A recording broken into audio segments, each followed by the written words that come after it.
எனக்கு சினிமாக்காரர் அரசியல் போகிறதுல எனக்கு உடன்பாடு இல்லாத ஒரு சினிமாக்காரன் நான், இன்க்ளூடிங் விஜய் சொல்கிறேன். என்ன போய் மக்களுக்கு எம்எஸ் பாஸ்கருங்கிறவரை வந்து நான் சின்ன பாப்பா பெரிய பாப்பா அவர் டப்பிங் ஆர்டிஸ்டாக இருக்கும்போது அவரோட எக்ஸ்பீரியன்ஸு அவர் என்ன சினிமா ஒழுங்காக பயன்படுத்தலை. நான் வென்றிடுவேன் நாதத்தால் அதில் என்ன அது சீரியலுக்கு வந்து ராவணன் அவர் அந்த வீணை வாசிக்கணும் வந்து இறங்கி அப்படியே 360 டிகிரியில் அந்த இடத்த அப்படி சுற்றி பார்ப்போம். அந்த கொள்ளையடிக்கிற முன்னாடி குதிரையில் வந்து அப்படி பார்த்துட்டு அப்படியே கீழே கிட்ட இறங்கி உட்காரணும். இன்னொரு தடவை அந்த குதிரை தக்கன்னு ஆடிடுச்சுங்க பிடிச்சி ஓட்டுனதில்ல. நம்ம மனுஷனாடா முத்துக்கு முத்தா படம் நடிச்சுட்டு எனக்கு என்ன போச்சுன்னா வர்ற கேரக்டர் பூரா ஒன்று தற்கொலை பண்ணுற கேரக்டராக வரும், இல்லைன்னா இருவி சாகிற மாதிரி வரும். எப்பவுமே ஒரு செகண்ட் கூட ரெஸ்ட்ன்றதா ஒரு போர், வேலை செஞ்சுட்டே இருக்கணும். எங்கேயும் யாரும் சின்னதாக கூட மனசு கஷ்டப்படுத்தக்கூடாது. இப்போ வந்து பெரிய ஆக்டரே இல்லாமல் கூட அவரால் ஜெயிக்க முடிகிற காரணம் way of treatment and screenplay. அப்புறம் மணிவண்ணன் சார் ஸ்டூடெண்ட்டில் சினிமாவோட பேட்டனை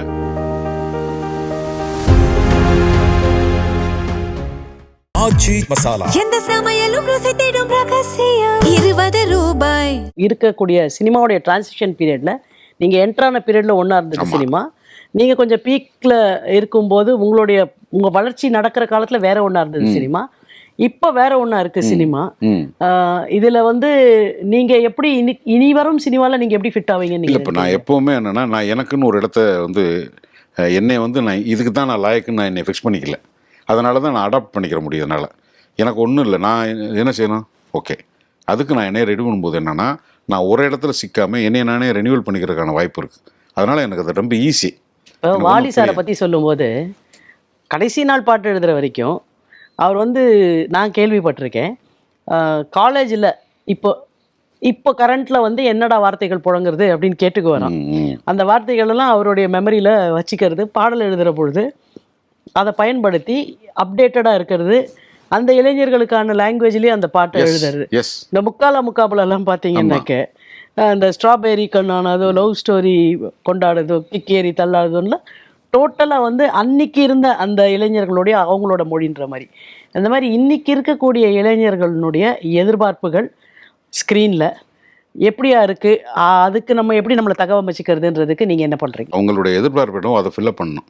நமக்குன்னு ஒரு அந்த சர்க்கிளோட நீங்க பழகுறீங்களா? எல்லாரோடையும் நிறைய பண்ற அசிஸ்டன்ட் டைரக்டர்லாம் இப்போ நம்ம இவர் தாய்க்கிழவி டைரக்டர், அவர் வயசு என்ன நினைக்கிறீங்க? 26-27. நான் அதை தனியா வச்சிருக்கேன் தாய்க்கிழவியை பத்தி உங்களுக்கு என்னன்னா அதனால எனக்கு வந்து நான் ஃபிக்ஸ்டாவே ப்ரீ ஆக்குபைட் இல்லை நான். அதனால எனக்கு அது கம்ஃபர்டபுளாகவே இருக்கு. நான் இளவரசாகிய நடிகர் இப்படித்தான் இருப்பார் அப்படின்னு நான் எதாவது ஃபிக்ஸ் பண்ணியிருந்தேன்னா நான் இந்நேரம் வெளியே போயிருக்கணும், கிரவுண்டில் இருக்கிற முடியாது. நீங்க ஒரு இந்த அதாவது எப்படி சொல்லணும், ராவா சொல்லணும்னா களிமண் மாதிரி, இல்லைன்னா பிளேடோ மாதிரி நான் இருக்கேன், நீ என்ன எப்படி வேணா யூஸ் பண்ணி அதை வந்து ஃப்ரீயாக விட்டுறணும். ஒரு நடிகன் வந்து அந்த மாதிரி இருக்கிறது தான் பெட்டரும் கூட. நமக்கு எல்லா வகையிலுமே அது சர்வே பண்ணுறதுக்கும் சரி, நம்மளோட தேவையிலும் சரி, எல்லா வகையிலுமே சரியாக இருக்குது. அப்புறம் வேற ஒன்று சொல்லும்போது வேற ஒன்றுக்கு நான் ரெடி ஆகிறேன். ஸோ நான் ஒன்றுக்கு தான் லாயக்குன்னு நானே முடிவு பண்ணிட்டேன்னாக்கா வேஸ்ட்டாக போயிடும். ஸோ அந்த அடாப்டேஷன் வந்து நியூட்ரலாக இருக்கிறது எப்போவுமே நல்லது. எனக்கு அது ஒரு பெரிய பிரச்சனையாகவே தெரியல. என்ன மாதிரியான ஒரு ரோலில் நீங்கள் நிறைய ரோல்ஸ் நடிச்சிருக்கீங்க, இந்த மாதிரி ஒரு ரோல் வந்து நம்ம நடித்தா நல்லா இருக்கும்னு நீங்கள் ஆசைப்படுற ரோல் எது சார்? அதை நானே எழுதிடலாமே. அப்படி நான் யோசிச்சேன்னா நான் உட்காந்து பேனா பேப்பர் எழுதிடலாமே. அப்படி ஒன்றும் கற்பனை முடியலையே, லாஜிக் இல்லை. அந்த மாதிரி யோசிச்சோம்னா மற்றவர்கள் நடித்த ரோலில் இந்த ரோல் நமக்கு சிக்காமல் போயிடுச்சு, இது நம்ம சிக்கியிருந்தா நல்லா இருந்திருக்குமேனு நீங்கள் பொறாமப்பட்ட ரோல் இல்லைம்மா, நல்ல விதத்தில் கன்ஸ்ட்ரக்டிவ் புரியுது. அப்படி நான் அப்படி ஒன்று நான் மற்ற படங்கள் பார்க்கும்போது இல்லை, நான் அப்படி எதையும் யோசிச்சது இல்லைம்மா.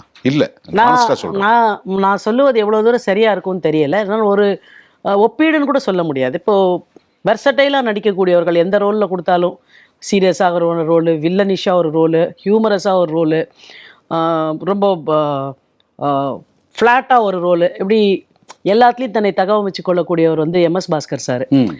இப்போ அவரோட ரோல்ஸ் நிறைய பார்க்கும்போது, உங்களெல்லாம் பார்க்கும்போது நமக்கு கையில் கொஞ்சம் ஸ்டாக் ஆஃப் நல்ல நடிகர்கள் இருக்காங்கப்பா, எங்கே வேணாலும் நம்ம இவங்களை ஃபிட் பண்ணிக்கலாம், they will take the role அப்படின்னு. அந்த மாதிரி உங்களுடைய கோ ஆர்டிஸ்ட் எனக்கு எம்எஸ் பாஸ்கர் வந்து என்னோட முக்கியமான எல்லாம் நான் வந்து 2-3 இன்டர்வியூ சொல்லியிருக்கேன். Is also teacher. வந்து நான் வந்து சின்ன பாப்பா பெரிய பாப்பா டப்பிங் இப்போது நான் ஏதோ ஏவிஎம் ஸ்டுடியோ போகும்போது வெளியில் உட்காந்துக்கிட்டு இருந்தார். சார் உங்களுக்கு சினிமாக்காரங்க மேலே கோவம் இல்லையா சார் அப்படின்னு. ஏன் உங்களை எப்படி சார் யூஸ் பண்ணாமல் இருங்க? அதனால் எம்எஸ் பாஸ்கருங்கிறவரை வந்து நான் சின்ன பாப்பா பெரிய பாப்பா அவர் டப்பிங் ஆர்டிஸ்ட்டாக இருக்கும்போது அவரோட எக்ஸ்பீரியன்ஸு அவர் என்ன சினிமா ஒழுங்காக பயன்படுத்தலை. எம்எஸ் பாஸ்கரோட வோல்டேஜுக்கு அவர் இன்னுமே யூஸ் பண்ணலை.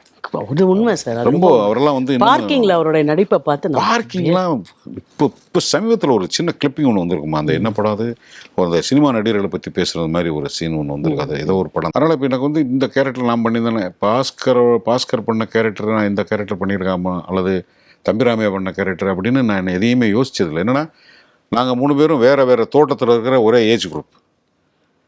பாஸ்கருக்கு எனக்கும் தம்பிராமையாவெல்லாம் வந்து பஞ்சத்துக்கு நடிக்க வந்தவங்க. பாஸ்கர் வந்து நான் ஃபஸ்ட்டு பாஸ்கரை பார்க்கும்போது வந்து அவங்க மிஸ்ஸஸ் அவங்க அஸ்கா ஹேமா பண்ணியிருக்காங்க இல்லையா, அவங்கள வந்து ஸ்கூட்டரில் வந்து கற்பம் ஸ்டுடியோவில் இறக்கி விட்டு போனாப்புல ஒரு டப்பிங்க்கு. நிறையா முடி வச்சு ஒரு லேம்பரடா ஸ்கூட்டர், அப்போ கோத்தரஸ் கம்பெனியில் ஒர்க் பண்ணிகிட்ருக்காரு, அந்த இறக்கி விட்டு போனார். பாஸ்கர் நீ சாயங்காலம் வந்துடுறா, நான் 5 மணிக்கு ரெடியாக இருக்கேன். அங்கே வந்து சரிக்கா இப்படித்தான், ஓ இவர் தான் அக்கா இவர் தம்பின்னு தெரிஞ்சுது. அப்புறம் டப்பிங்கில் அவ்வளோ எக்ஸ்பீரியன்ஸ் சொல்லலாம். அப்படி நீங்கள் முடிஞ்சுன்னா அவரை கூப்பிட்டு இன்டர்வியூ விடுங்க. ஒரு பெரிய ரொம்ப ரொம்ப உயரத்தில் வச்சிருக்க ஒரு நடிகர் சார். நீங்கள் அவசியமாக கூப்பிட்டு வெரி வர்சடைல் பர்சன். அவருக்கெல்லாம் வந்து இன்னும் வந்து ரைட்டர்ஸ் இல்லை, எழுதுறதுக்கு ரைட்டர்ஸ் இல்லை. இப்போ இதில் இரும்புக்கோட்டை முரடு சிங்கத்தில் ஒரு லாங்குவேஜ் ஒன்று பேசியிருப்பாங்க, சாம்சம் அவரும், அது மொத்தத்தையும் அவரே ஸ்பாட்டில் டிசைட் பண்ணது. ஓகே. அது எங்கேயுமே அப்படி ஒரு மொழியே உலகத்தில் எங்கேயுமே கிடையாது. இது கொஞ்சம் வேறு மாதிரி பேசினா போதும், ஆதிவாசி மாதிரி பேசணும். ஆதிவாசினா படத்தில் வந்த மாதிரி கிளிஷியாக இருக்கக்கூடாது. சரி நான் ஒன்று பண்ணி காமிக்கிறேன், நீங்கள் இது ஓகே அப்படின்னா எத்தனை தடவை போனாலும் இருந்தாலும் அது ஒரு குதிரை ஓட்டுறது. நீங்கள் நான் ஐம் நாட் எக்ஸாகரேட்டிங், இந்த குதிரையில் மேலே உட்கார அந்த சேட்டில் ஒன்று போடுவாங்களே, அதெல்லாம் இல்லாமல் ஒரு ஊருக்குள்ளே கொள்ளையடிக்கிறதுக்கு வரணும்.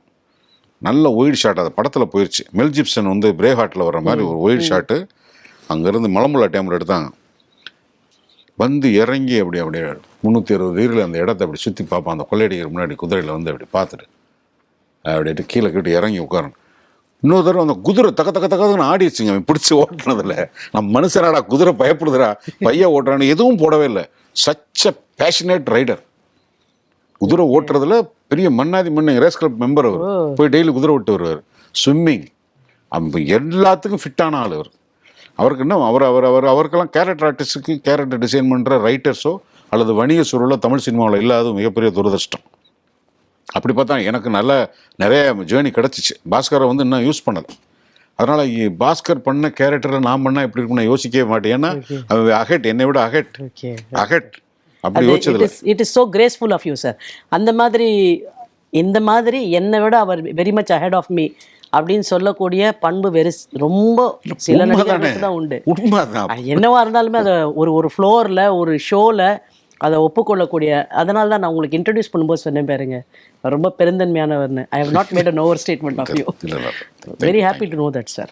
சமீபமாக நீங்கள் நிறைய தனுஷோட டைரக்ஷனில் நடிக்கிறீங்க. உங்கள் 2 பேருடைய இன்ட்ராக்ஷன்ஸ்? தனுஷ் வந்து நான் திருவிளையாடல் பண்ணதுக்கப்புறம் நம்ம நடிக்கவே முடியல. திருவிளையாடல் ஒரு மைல் ஸ்டோன் கேரக்டர் எனக்கு, பிரகாஷ்ராஜன் நான் காம்பினேஷன். அதுக்கப்புறம் பார்த்தா அது அமையவே மாட்டேங்குது. அப்புறம் நான் யாரடி நீ மோகினியா ஏதோ ஒரு படம் ஷூட்டிங்கில் இருந்தார், நான் பக்கத்தில் எனக்கு ஷூட்டிங். அப்புறம் நேராக போயிட்டு தம்பி என்னாச்சு ஏன்னா நானும் அமைய மாட்டேங்குதுண்ணே பார்ப்பேன் சொல்கிறார். அதுக்கப்புறம் நான் ராயனில் வந்து ஒரே ஒரு 2 நாள் தான் இருக்குது வந்து ஒர்க் பண்ண முடியுமானார். அது என்னவாக இருந்தாலும் போயிடும். ஏன்னா தனுஷ் மாதிரி அப்பைங்கில் இருக்கிற ஆர்டிஸ்ட்டு அந்த காம்பினேஷன்லாம் இப்போ நடித்தா தான் உண்டு. கால ஓட்டத்தில் யாருக்கு என்ன நடக்கும்னு தெரியாது. ரைட் போயிட்டு 2ஆவது நாள் நடிச்சுட்டு போனதுக்கப்புறம் டக்குன்னு கூப்பிட்டு நாளைக்கு அல்லது நாளை மறுநாள் வேற ஒரு இதுக்காக கூப்பிடுவாங்கண்ணே, நீங்கள் டேட் மொத்தம் கொஞ்சம் அவைல் பண்ணிக்கோங்க பிக்சர். சரிப்பா அப்படின்னு போயிட்டேன். அது கிட்டத்தட்ட ஒரு 4 மாதம் கழிச்சு தான் இட்லி கடை வந்தது. அந்த இதெல்லாம் அந்த கேரக்டர் பண்ணும்போது அந்த கதவை திறந்துட்டு வரும்போது ஏதோ ஒரு ரியாக்ஷன் அப்படி எனக்கு அந்த ஒரு ஷாட் வந்த உடனே இம்மீடியட்டாக எனக்கு அந்த கேரக்டர் நீங்கள் மைண்டில் ஸ்ட்ரைக் ஆகிட்டீங்க. அதுக்கப்புறம் தான் நான் சொன்னேன் அப்படின்னு. அப்படி இப்போ இது பேங்காக்கில் ஷூட்டில் இருக்கும்போது இட்லி கடையில் அப்புறம் முடிச்சுட்டு 2 நாள் தான் அது சின்ன கேரக்டர் தான், முடிச்சுட்டு கிளம்பியாச்சு. அப்புறம் நான் இப்போ திருப்பி ஒரு 3-4 மாதம் கழிச்சதுக்கப்புறம் அவங்க அசிஸ்டன்ட் டைரக்டர் ஃபோன் பண்ணி அப்புறம் மீட் பண்ணேன். ராமராஜன் ஒரு கேரக்டர் சார். நான் இது ராமராஜன் ஒன்று சரி ஏதோ காமிக்காக இருக்குது அப்படின்னு நினச்சிட்டு சொல்லிகிட்டே போகும்போது ரொம்ப ஒரு மாதிரி எமோஷ்னலான ஒரு கேரக்டராக எப்போவுமே கூடவே இருக்கிற ஒரு கேரக்டர் மாதிரி சொல்லிட்டோம். சரி ஓகே. அப்புறம் தேனியில் தான் ஃபஸ்ட்டு ஒர்க் பண்ண ஆரம்பித்தேன். அப்புறம் பேங்காக்கில் ஒர்க் பண்ணுறது அந்த இதுனா டைரக்டர் தனுஷோடு நான் சினிமாவுக்கு வரும்போது அவர் பிறந்தார்.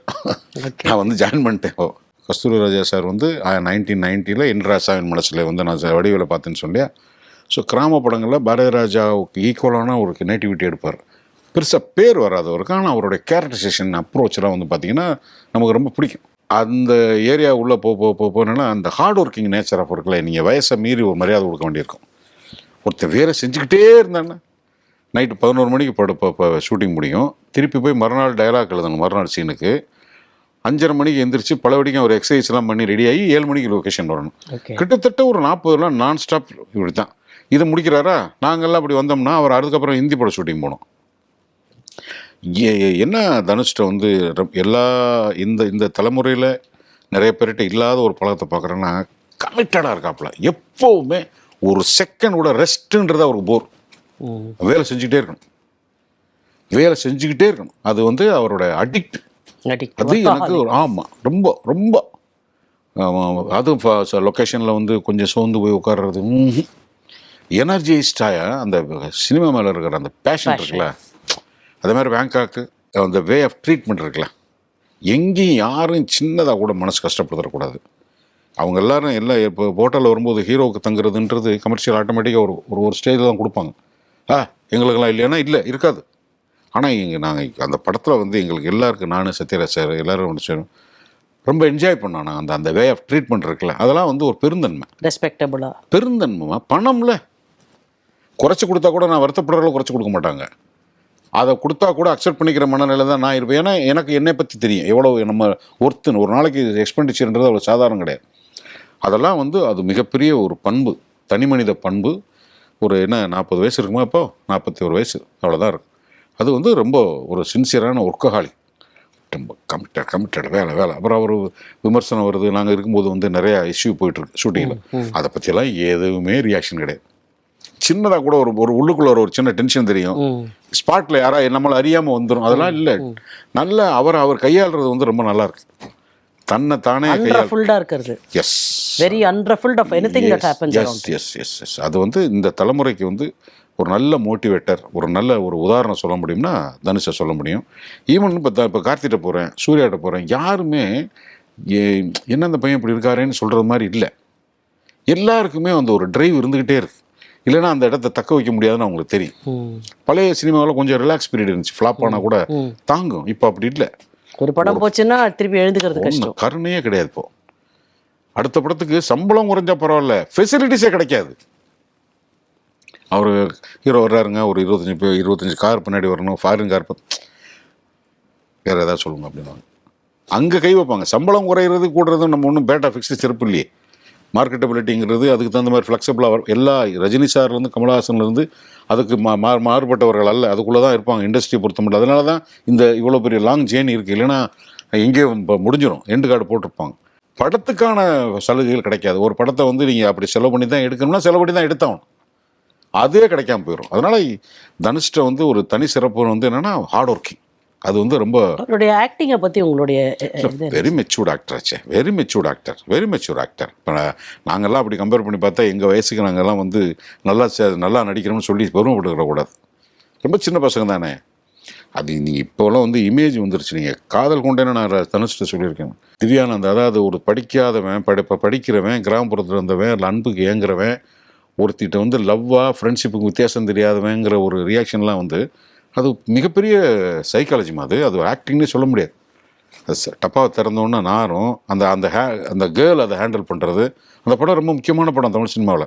செல்வராவனோட படத்தில் அது தனுஷோட பெர்ஃபார்மன்ஸ்லாம் வந்து வேறு லெவல். இமேஜ் வந்ததுக்கப்புறம் கொஞ்சம் ஹீரோயிசம்னு ஒன்று வந்துடும், அதை தவிர்க்க முடியாது. நீங்கள் அத்தன்டிக்காக ஒரு கேரக்டருக்குள்ளாரையே போகிறதுங்கிறது பீனிங்கில் தான் எல்லாம் நடிகனுக்கு மாட்டோம். அதெல்லாம் ரொம்ப முக்கியமான படம் இல்லை. காதல் கொண்டேன்லாம் ரொம்ப முக்கியமான படம்.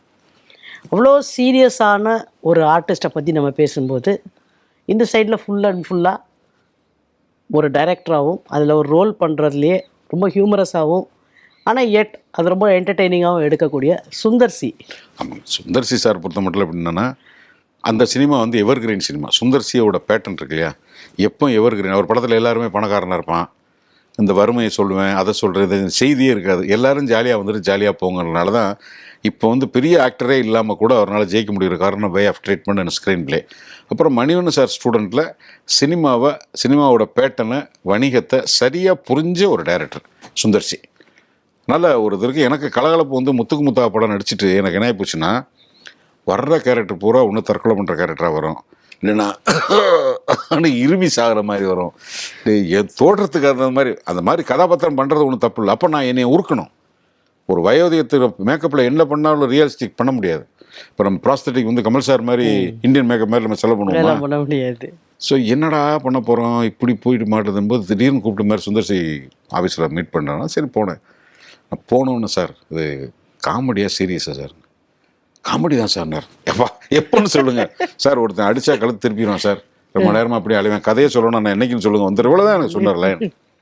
அப்புறம் அங்கே போயிட்டு அது ஆக்சுவலாக அமுதா மாமாவுக்கு பதிலாக வந்து லேடி கட்ட போடுறது தான் ஒரிஜினல். ஏன்னா மீசி எடுக்க சொன்னார். காலையில் எனக்கு சென்னையில் வேறு ஷூட்டிங், நான் எடுக்க முடியாதுன்னு இப்போ என்ன பண்ணுறதுன்னா தலைநகரம் படத்தில் வடிவேல் வச்சிருந்த விற்கத்தான் வந்து எனக்கு அமுதா மாமாவுக்கு ரெடி பண்ணி அவர் போட்டு வடிவேல் போட்டு ஸ்பேண்ட் ஷர்ட்டை தான் ஓகே அது போட்டு தான் ரெடி பண்ணால் அது வந்து சிவா வந்து போகும்போது யாரா அவன் கேசரி போட்டு நிற்கிறான். அமுதா மாமா நீங்களான்னா ஒரு வாயில் ஸ்கிரிப்ட் கிடையாது, டக்குன்னு போட்டது. அது அமுதா மாமா ஒரிஜினல் அமுதா பச்சனை விட அது ரொம்ப பாப்புலர் ஆயிடுச்சு. அது சுந்தர்சி வந்து எவர் கிரேன்மா இன்னைக்கு இல்லை என்னைக்குமே வந்து சுந்தர்சி வந்து. அவருடைய அரசியல் பிரவேசம் பற்றி உங்களுடைய? எனக்கு சினிமாக்காரர் அரசியல் போகிறதுல எனக்கு உடன்பாடு இல்லாத ஒரு சினிமாக்காரன் நான். இது நம்ம இதை விட ஒரு பெரிய இப்போ அரசியலுக்கு போகிறவங்கள்ட்ட வந்து மக்கள் சேவைக்காக அரசியல் போகிறேன்னு யார் சொன்னாலும் நான் சந்தேகிப்பேன். யார் சொன்னாலும் சந்தேகிப்பேன். பாப்புலாரிட்டியும் அதிகாரத்தின் மேல் ஆர்வம் இல்லாத யாரும் அரசியல் போக மாட்டாங்க. இவருக்கு என்ன புதுசாக பாப்புலாரிட்டி தேட போகிறார் அரசியல் போய்?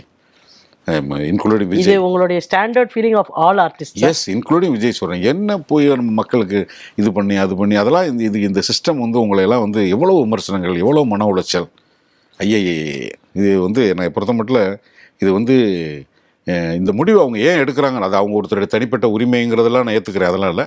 ஒரு சினிமாக்காரனா உங்களுக்கு ஏப்பா இந்த வேலை? அது என்ன ஒரு கவுண்டமணி சார் சொல்லுவார், அர்ஜுன் நாட்டை நிறைய பேர் காப்பாற்றுவாங்கப்பா, கொஞ்சம் சும்மா இருப்பா அப்படின்னு.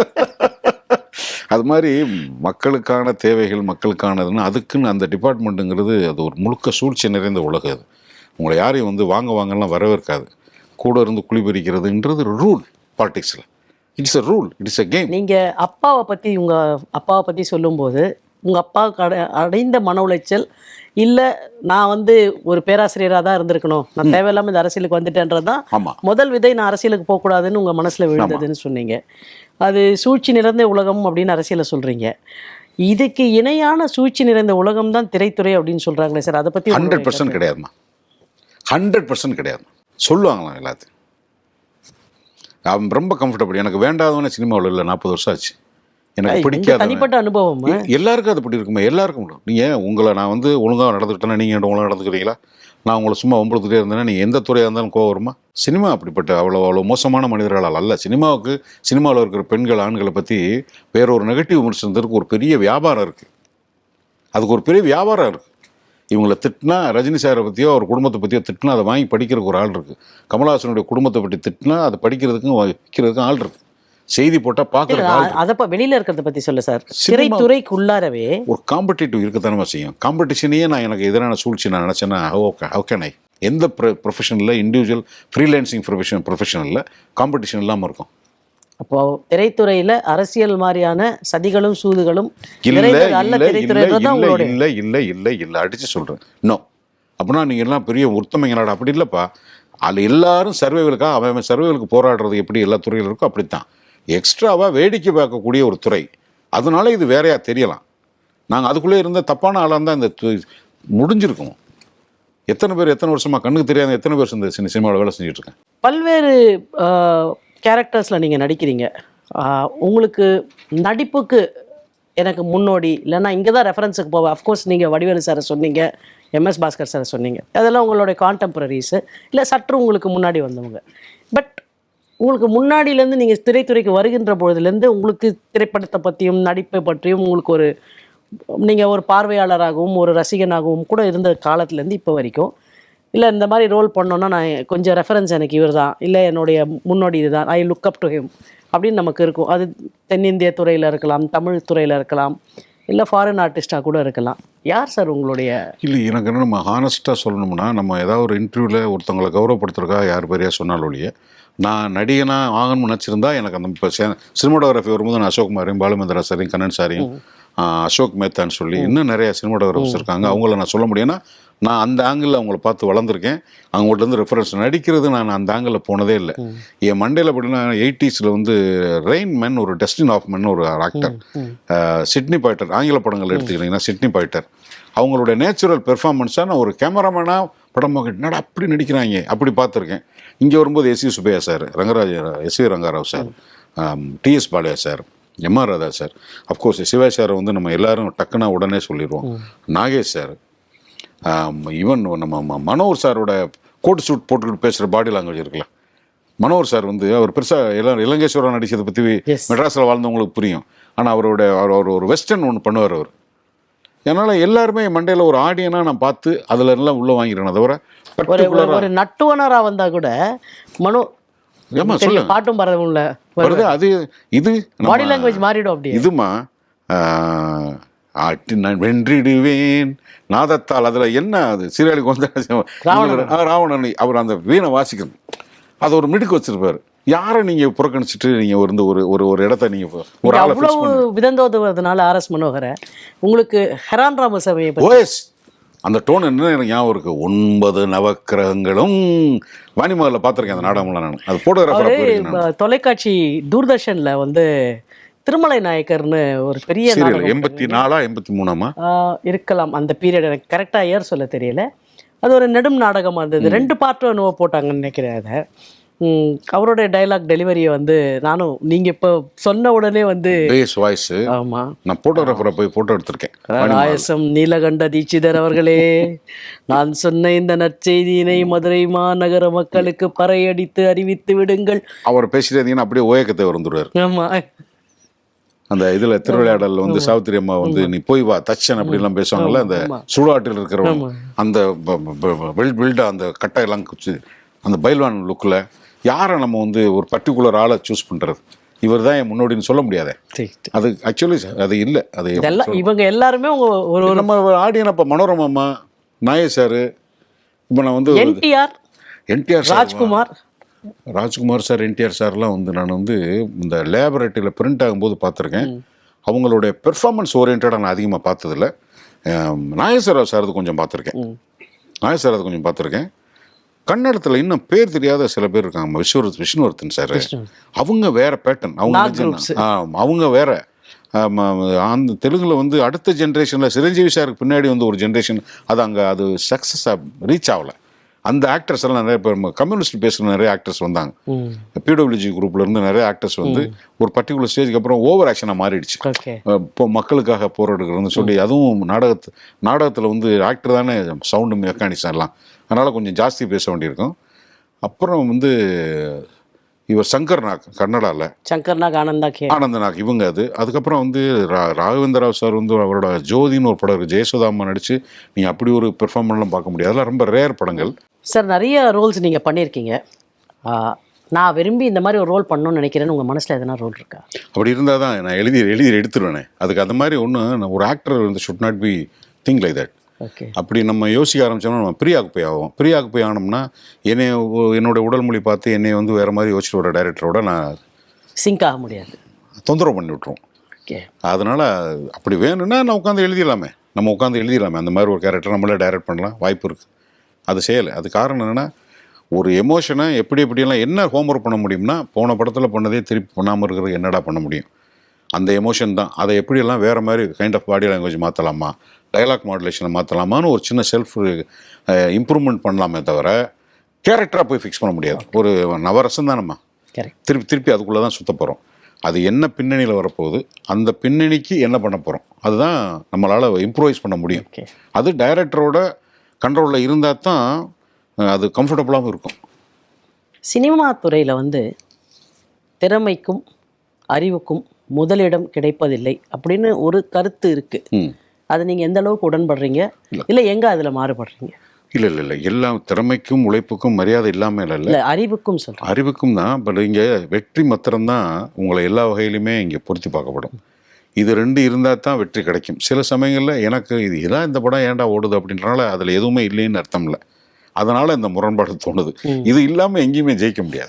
சில சமயம் நல்ல படங்கள் இப்போது நம்ம பல மேடைகளில் பேசுகிற போது மோசமான படங்களை நம்ம விமர்சனம் பண்ணி பேசுச்சு. ஏன்னா நல்ல படம் எடுத்தங்க அது ஓடல, வெறுப்பில் தான் இந்த மாதிரி படம் எடுக்கிறோம் அப்படின்னு பேசக்கூடிய ஆமாம். இயக்குனர்களும் இல்லை மோசமான நல்லா நடித்த போதெல்லாம் நீங்கள் என்ன பண்ணீங்க, அதனால் இப்படி தான் நடிக்க வேண்டியிருக்கு அப்படின்னு ஒரு விரக்தியில் பேசக்கூடிய சூழல்களை நான் பார்க்கறதுனால குறிப்பிட்டு கேட்குறேன்.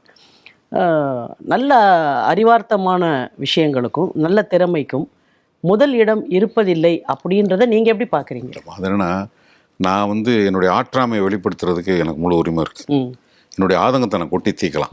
நான் ஏன் கனெக்ட் பண்ணல, அறிவுபூர்வமாக எடுத்து நான் ஏன் அவ்வளோ பேர்த்த கன்வின்ஸ் பண்ணலை? என் ஸ்கிரிப்ட் கன்வின்ஸ் பண்ணலைன்னு தானே அர்த்தம். நான் அங்கலாச்சிக்கிறது என்னுடைய தனிப்பட்ட என்னுடைய கோபதாவங்களை விட நான் திருப்திப்படுத்துகிறேன். நான் பேசலாம், எனக்கு அந்த உரிமை இருக்குது. என்னுடைய எதிர்பார்ப்பு ஃபில்லப் ஆகலை. நான் ஒரு மனுஷனாக நான் புலம்புறதை வந்து நான் தப்பு சொல்ல மாட்டேன். ஆனால் நான் அதை மிஸ் பண்ணியிருக்கேங்கிறத ஏன் ஏற்றுக்கிற மாட்டேன்றேன்? 1000 பேரோட கனெக்ட் பண்ணலையே.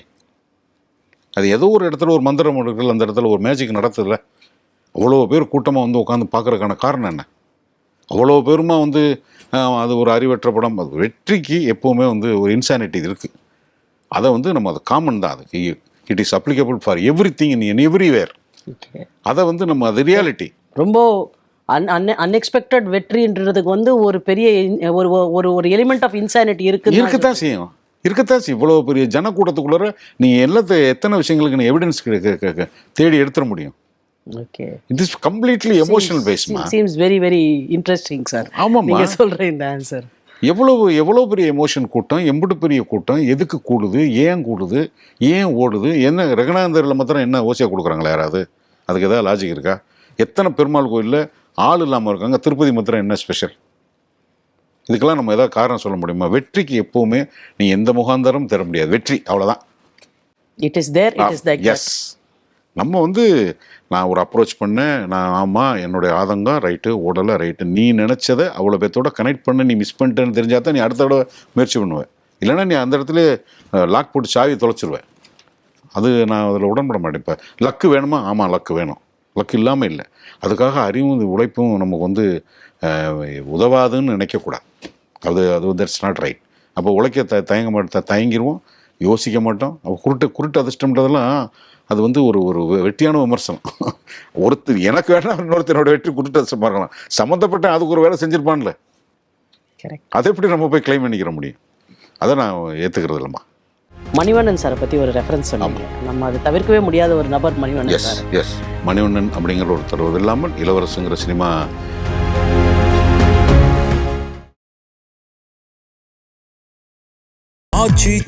எந்த சமையலும் ருசி தேடும் ரகசியம் 20 ரூபாய்.